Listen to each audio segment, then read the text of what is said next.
নমস্কার, আমি দীপিকা চলে এলাম আবার একটা নতুন রেসিপি নিয়ে। তো তোমরা কেমন আছো? আশা করি তোমরা সবাই ভালো আছো। তো আজ আমি একটা পটলের কোরমা রেসিপি বানাবো, যেটা ভাত, রুটি, পরোটা সব কিছুতেই ভালো লাগবে। একদম পুরো এটা নিরামিষ করছি। তো তোমরা দেখতে থাকো আমি এটা কী করে। প্রথমে আমি পটলটাকে ভালো করে ছুলে নিয়ে এক এক করে পটলের ভিতরে যে বীজটা ছিল সেটা আমি বের করে নেব। সব বীজটা বের করে নিয়ে দেখো আমি সব প্রত্যেকটা পটলের বীজ বের করে নিয়েছি। এখন আমি একটা পুর তৈরি করব। তাতে আমি সোয়াবিনটা আগে ভিজিয়ে রেখেছি। সেই সোয়াবিনটা এখন আমি মিক্সি জারে দিয়ে পেস্ট করে নিব, গুঁড়ো করে নিলাম সোয়াবিনটা। এখন আমি আর একটুখানি কড়া বসাই দিলাম, কড়াতে মধ্যে পটলটা দিয়ে দিব। পটলটা একটু ভাপিয়ে নেব, ততক্ষণে আর একটা পেস্ট করে নেব, যেটা পটলের ভিতরে যে বীজটা ছিল সেটাও আমি পেস্ট করে নিলাম। এখন একটা মশলা তৈরি করব, জিরে, ধনে, শুকনো লঙ্কা, আদা দিয়ে একটু পেস্ট তৈরি করে নিলাম। আর আমি এখানে দেখো আমার পটলটা হয়ে গেছে। এখন আমি পটলটা এক এক করে তেলে ভেজে নেব।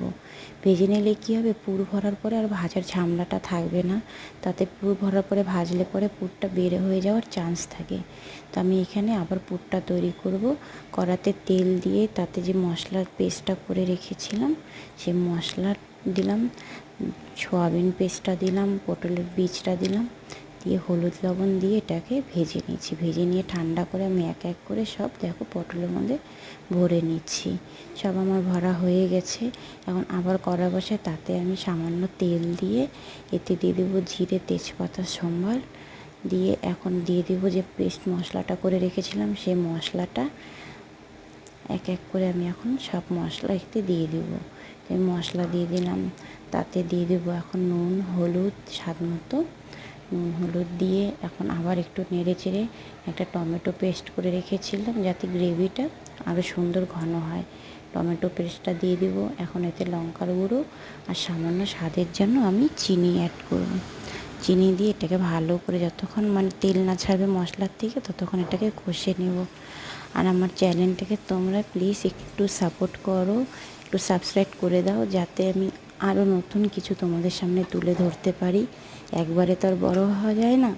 তা আশা করি তোমরা সাপোর্ট করবে। তোমাদের হাত ধরেই আমি চ্যানেলটা আমার বড় হতে করতে আমি যাতে পারি। ঠিক আছে?